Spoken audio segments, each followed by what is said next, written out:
कहानी की शुरुआत होती है एंगस नाम के एक लड़के से, जिसे उसकी माँ ने समुद्र में तैरने भेजा था। लेकिन उसने समुद्र किनारे चुपचाप बैठकर समय गुजारने का फैसला किया। तभी अचानक उसकी नजर पानी में डूबे एक बड़े से अंडे पर पड़ी, तो उसने अंडे को पानी से बाहर निकाल लिया। वो उसे गौर से देख ही रहा था कि तभी उसकी माँ ने वहाँ आकर उसे घर वापस चलने को कहा। तब एंगस ने तुरंत उस अंडे को अपनी बाल्टी में छुपा दिया और अपनी माँ एनी के साथ चल दिया। एनी उस पर गुस्सा हो रही थी क्योंकि एंगस ने तैरना तो दूर पानी में उतरने की कोशिश भी नहीं की। पूरा सूखा पड़ा है तू कुत्ते, जो बोलती हूँ वो करियो मत। खैर एंगस ने कुछ नहीं कहा और जैसे ही वो घर पहुंचे तो वो सीधा वर्कशॉप में घुस गया। जल्द ही उसकी बहन क्रिस्टी घर वापस आई और उसने एनी से पूछा कि आज एंगस ने समुद्र पर क्या किया। तो एनी ने उसे भी बता दिया कि हमेशा की तरह अकेला बैठा रहा और क्या किया। वहीं दूसरी ओर एंगस वर्कशॉप में अपना सामान रख रहा था। ये वर्कशॉप असल में उसके पिता चार्ली की हुआ करती थी। चार्ली इस वक्त फौज में भर्ती होकर अपने देश के लिए युद्ध लड़ रहा था। एंगस अपने पिता को याद करते हुए उनकी तस्वीर देखने लगा और फिर उसने कैलेंडर में देखा कि चार्ली घर वापस कब आएगा। इसके बाद उसने समुद्र में मिला वो अंडा निकाला और उसे धोकर उसकी ऊपरी परत उतार दी। उसमें से चमकदार नीला रंग देखकर उसे काफी हैरानी हुई।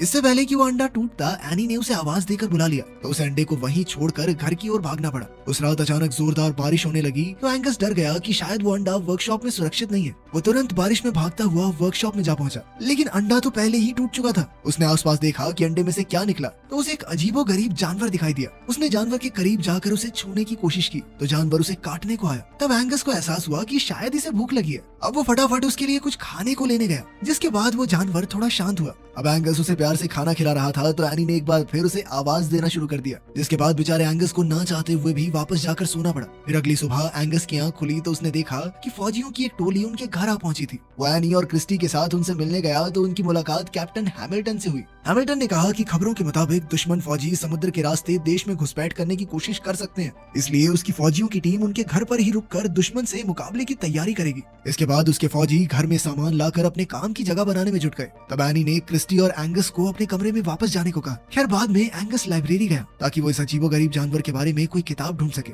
जैसे ही उसे किताब मिली तो वो सीधा वर्कशॉप पहुंचा, लेकिन वहाँ सब कुछ उथल पुथल हो चुका था और वो जानवर चार्ली के जूते चबाने की कोशिश कर रहा था। एंगस समझ गया कि उसे भूख लगी है, इसीलिए वो किचन में खाना लेने गया, लेकिन वहाँ उसे फौजियों के बावर्ची सार्जेंट स्ट्रंक ने रोक दिया और कहा कि उसे यहाँ आने की इजाजत नहीं है। एंगस ने कहा उसे थोड़ा खाना चाहिए, लेकिन स्ट्रंक ने उस पर ध्यान नहीं दिया। फिर एंगस ने उससे पूछा कि क्या वो किचन का कूड़ा फेंकने जा सकता है। ये सुनकर श्रंक तुरंत राजी हो गया और फिर एंगस ने अपने नए दोस्त को रसोई का बचा खुचा सारा खाना खिला दिया। उसे खाते हुए देखकर एंगस को बेहद खुशी हुई और उसने इस जानवर का नाम क्रूसो रखा। इसके बाद उसने इस जानवर के बारे में पढ़ना शुरू किया, लेकिन उसे कोई खास जानकारी नहीं मिल पाई। कुछ ही देर में क्रूसो सारा खाना चट कर गया तो एंगस ने कूड़ेदान को पानी से भर दिया ताकि क्रूसो उसमें मजे से तैर सके। वहीं दूसरी ओर हैमिल्टन अपने आदमियों को दुश्मनों के हमले के लिए तैयार कर रहा था। वो चाहता था कि वो हर पल हमले का सामना करने के लिए तैयार रहे। उधर एंगस क्रूसो को वर्कशॉप में अकेला छोड़कर वापस आ गया ताकि एनी को उस पर शक न हो जाए। लेकिन बाद में हम देखते हैं कि लुइस नाम का एक आदमी इस शहर में आया। फिर वो एनी से मिलने पहुंचा जो उस वक्त वर्कशॉप में थी। उसने कहा कि वो इस वर्कशॉप में काम करना चाहता है। उस आदमी के काम मांगने पर एनी ने कहा कि उसे सारी वर्कशॉप साफ करनी होगी, तो लुइस तुरंत काम में जुट गया। इस दौरान उसने वो कूड़ादान भी वर्कशॉप से बाहर निकाल दिया जिसमें एंगस ने क्रूसो को छिपाया था। एंगस ने जैसे ही ये देखा तो वो तुरंत लुइस को रोकने के लिए दौड़ा, लेकिन क्रूसो तो वहाँ था ही नहीं। तब एंगस ने लुइस से पूछा कि वो है कौन और वर्कशॉप में क्या कर रहा है। एंगस ने कहा कि ये उसके पिता की वर्कशॉप है और वो युद्ध से जल्द ही वापस लौटने वाले हैं। इस पर लुइस ने कहा कि देख भाई, तेरा बाप वापस लौट के जो चाहे वो कर सकता है, लेकिन जब तक वो वापस नहीं आते तब तक वो ही इस वर्कशॉप का मालिक है। ये सुनकर एंगस वहाँ से बाहर आ गया और क्रूसो को ढूंढने लगा। हम देखते हैं कि क्रूसो एंगस के घर में घुस आया था और उसे देखते ही स्ट्रंक का कुत्ता चर्चिल उसके पीछे दौड़ने लगा। खुशकिस्मती से चर्चिल चेन से बंधा हुआ था, इसलिए वो क्रूसो को झपटकर खाने में नाकामयाब रहा। इधर क्रूसो भागकर बाथरूम में आ गया। उसी पल क्रिस्टी बाथरूम में घुसी तो वो जोर से चिल्ला पड़ी और भागकर सीढ़ियों में आई। उसकी चीखें सुनकर एंगस तुरंत समझ गया कि क्रिस्टी ने क्रूसो को देख लिया है, इसलिए उसने क्रिस्टी को शांत किया और उसे समझाया कि क्रूसो उसका पेट है जो उसे समुद्र किनारे मिले एक अंडे से निकला है। क्रिस्टी तो अब भी बुरी तरह डरी हुई थी, मगर एंगस ने उससे वादा लिया कि वो एनी को ना बताए क्योंकि क्रूसो किसी को नुकसान नहीं पहुंचाता। वहीं दूसरी ओर एनी वर्कशॉप में लुइस से मिलने आई। वो अपने साथ अपने पति के कुछ कपड़े लाई थी जो उसने लुइस को दिए। ये देखकर लुइस ने पूछा कि क्या चार्ली वापस नहीं लौटेगा। इस पर एनी ने भारी मन से कहा कि वो कभी वापस नहीं आएगा। इस पर लुइस ने पूछा कि एंगस तो मुझे कह रहा था कि उसके पिता वापस आने वाले हैं युद्ध से। जिस पर एनी ने जवाब दिया कि एंगस अभी बच्चा है। सच तो ये था कि जहाज समुद्र में डूबने की वजह से चार्ली की मौत हो गई थी। खैर फिर उसने लुइस से बाथरूम में हो रही लीकेज को ठीक करने में मदद मांगी। लुइस उसे ठीक करने के लिए घर में आया तो हम देखते हैं कि ये वही बाथरूम था जिसमें एंगस और क्रिस्टी ने क्रूसो को छिपा रखा था। जैसे ही लुइस ने दरवाजा खटखटाया तो उन्होंने उसे अंदर आने से रोकने की कोशिश की, मगर काफी देर बाद भी जब वो बाहर नहीं आए तो लुइस ने कहा कि वो एनी से उनकी शिकायत करेगा। आखिरकार क्रिस्टी ने मजबूरन दरवाजा खोला। लुइस ने अंदर आकर कहा कि वो लीकेज ठीक करने आया है, और तभी अचानक उसकी नजर क्रूसो पर पड़ी तो वो बुरी तरह डर गया। उसने घबरा कर पूछा कि ये क्या है, तो एंगस ने उसे क्रूसो की पूरी कहानी सुनाई। लुइस ने हैरानी से उसे देखते हुए छूने की कोशिश की तो अचानक क्रूसो उसे काटने को आया। खैर फिर लुइस ने कहा कि क्रूसो बिल्कुल एक समुद्री घोड़े की तरह दिखता है। समुद्री घोड़ा दुनिया में सबसे दुर्लभ जानवरों में से एक है। कहा जाता है कि धरती पर एक वक्त पर सिर्फ एक ही समुद्री घोड़ा होता है। एक समुद्री घोड़े के मर जाने के बाद एक नया अंडा टूटता है जिसमें से नया घोड़ा फिर से जन्म लेगा। फिर लुइस ने उन्हें समुद्री घोड़े की जादुई शक्तियों के बारे में बताया और तभी अचानक एनी ने दरवाजा खटखटाया। अब एंगस ने क्रूसो को छिपाने में लुइस की मदद मांगी क्योंकि एनी कभी उसे घर में रखने की इजाजत नहीं देगी, जिसके बाद लुइस उसकी मदद करने को राजी हो गया। फिर जैसे ही एनी अंदर आई तो उसे क्रूसो दिखाई नहीं दिया। हालांकि क्रूसो झांक कर बाहर देख रहा था, मगर लुइस ने जैसे तैसे मामला संभाल लिया। इसके बाद एनी बाहर आई तो उसकी मुलाकात हैमिल्टन से हुई। उसने एनी को फौजियों के होने वाले डिनर में शामिल होने का न्योता दिया। बाद में उस रात लुइस ने एंगस से कहा कि उन्हें क्रूसो को वापस समुद्र में छोड़ आना चाहिए क्योंकि वही उसका असली घर है। लेकिन एंगस इसके लिए हरगिज राजी नहीं था। उसने कहा कि क्रूसो की असली जगह सिर्फ मेरे साथ ही है। जल्द ही घर पर फौजियों का डिनर शुरू हो गया। तब एंगस को क्रूसो को बाथरूम में छोड़कर किसी काम से जाना पड़ा और वो गलती से दरवाजा बंद करना भूल गया। मौके का फायदा उठाकर क्रूसो एक बार फिर से भाग निकला। उधर स्ट्रंग के कुत्ते चर्चिल को क्रूसो की सुगंध आ गई तो वो पागलों की तरह उसे ढूंढने लगा। जैसे ही उसे क्रूसो दिखाई दिया तो वो पूरे घर में उसका पीछा करने लगा। इसी दौरान वो डिनर टेबल पर चढ़ गए और सारा डिनर बर्बाद हो गया। हालांकि बाकी सबको सिर्फ चर्चिल ही दिखाई दिया। बेचारे चर्चिल की बढ़िया कुटाई होगी आज। इधर क्रूसो दौड़कर सीधा बाहर के फवारे में कूद गया जहाँ उसे खाने को कई मछलियाँ भी मिल गई। उधर एंगस चारों तरफ क्रूसो को ढूंढ रहा था।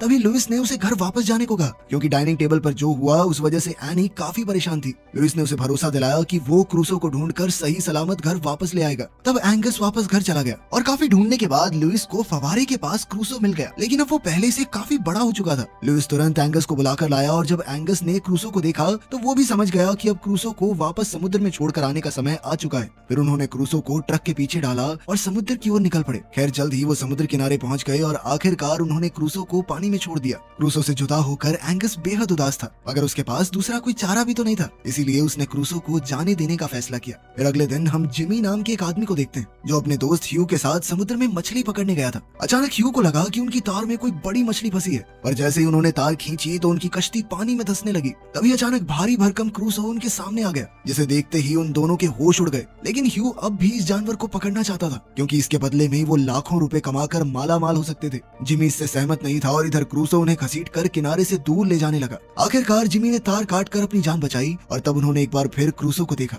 उन्हें अपनी आंखों पर यकीन ही नहीं हो रहा था क्योंकि ऐसे अजीबोगरीब जानवर को ना तो उन्होंने कभी देखा ना उसके बारे में कुछ सुना। वहीं दूसरी ओर हैमिल्टन ने एंगस से कहा कि उसकी मां चाहती है कि वो अभी से फौज में भर्ती होने की ट्रेनिंग शुरू कर दे, जिसके बाद एंगस फौजियों की उनके काम में मदद करने लगा। लेकिन कुछ ही दिनों में वो इस सब से बोर हो गया। एक दिन वो कैप्टन हैमिल्टन से आंख बचाकर समुद्र की ओर भाग गया। उसने क्रूसो को बहुत आवाजें दी मगर वो कहीं दिखाई नहीं दिया। तब वो एक कश्ती में बैठकर खुद उसे ढूंढने निकल पड़ा। कुछ ही देर में क्रूसो पानी से निकलकर उसके सामने आया और उसका इतना बड़ा रूप देखकर एंगस हैरान रह गया। इसके बाद वो कूदकर अपने इस खास दोस्त की पीठ पर बैठ गया। हालांकि वो काफी ज्यादा डरा हुआ था, पर क्रूसो ने उसे समुद्र की सैर करवाई जिसमें उसे बहुत मजा आया। जब क्रूसो एंगस को किनारे पर वापस छोड़ने आया तो उस वक्त स्ट्रंक का कुत्ता चर्चिल भी वहाँ मौजूद था और उसे क्रूसो की सुगंध आ गई। स्ट्रंक भी चर्चिल के साथ ही था, इसलिए जब चर्चिल किनारे की ओर भागा तो वो भी वहाँ पहुँच गया। उसने क्रूसो जैसे बड़े अजीबोगरीब जानवर को पहले कभी नहीं देखा था। वो चाहकर भी अपनी आंखों पर यकीन नहीं कर पा रहा था। इधर रात को एंगस ने क्रिस्टी और लुइस को अपनी समुद्र की सैर के बारे में बताया, जिसे सुनकर वो दोनों काफी खुश हुए।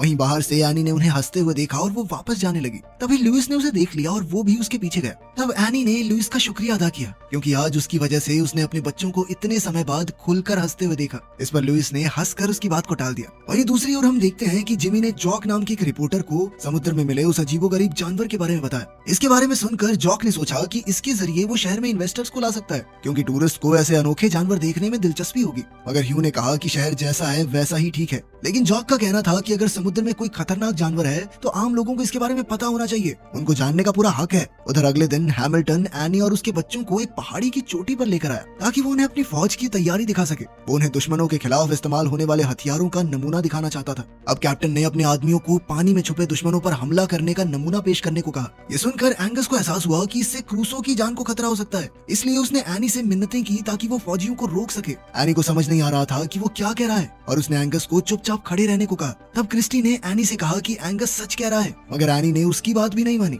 इधर फौजियों ने पानी में हमला करना शुरू कर दिया और उधर क्रूसो बुरी तरह डर गया। वो बहुत मुश्किल से इन जानलेवा हमलों से बचने की कोशिश कर रहा था। उधर जिमी और जॉक आज क्रूसो की तस्वीर लेने के लिए समुद्र किनारे पहुंचे हुए थे, मगर वो क्रूसो की एक भी झलक ना पा सके। तब उन्होंने क्रूसो का नकली पुतला बनाकर तस्वीर खींच ली और अगले दिन के अखबार में भी छाप दी। कुछ दिन बाद जब श्रंक ने अखबार पढ़ा तो उसे याद आया कि वो वही भयानक जानवर है जिसे उसने समुद्र किनारे देखा था। तब श्रंक और बाकी कुछ फौजियों ने मिलकर क्रूसो को ढूंढ निकालने का फैसला किया। उस रात क्रिस्टी एंगस के कमरे में गई और फिर वो दोनों लुइस के साथ घर से भाग निकले ताकि वो देख सकें कि क्रूसो सही सलामत तो है। जैसे ही वो समुद्र किनारे पहुंचे तो एंगस ने क्रूसो को आवाज दी। पहले तो क्रूसो बाहर नहीं आया, मगर जब वो आया तो जंगली और बेकाबू सा हो चुका था। उसने एंगस को भी नहीं पहचाना और उसे खाने की कोशिश की। ये देखकर एंगस और लुइस हैरान रह गए क्योंकि उन्हें समझ नहीं आ रहा था कि ये सब क्या हो रहा है। जल्द ही क्रूसो वापस पानी में चला गया और तब एंगस ने इस सब का इल्जाम लुइस पर लगाया क्योंकि उसके कहने पर ही उन्होंने क्रूसो को समुद्र में छोड़ा था। इधर स्ट्रंक और उसके साथी फौजी अपनी कश्ती में क्रूसो की खोज में लगे थे। आज वो क्रूसो को जान से मारने के इरादे से आए थे।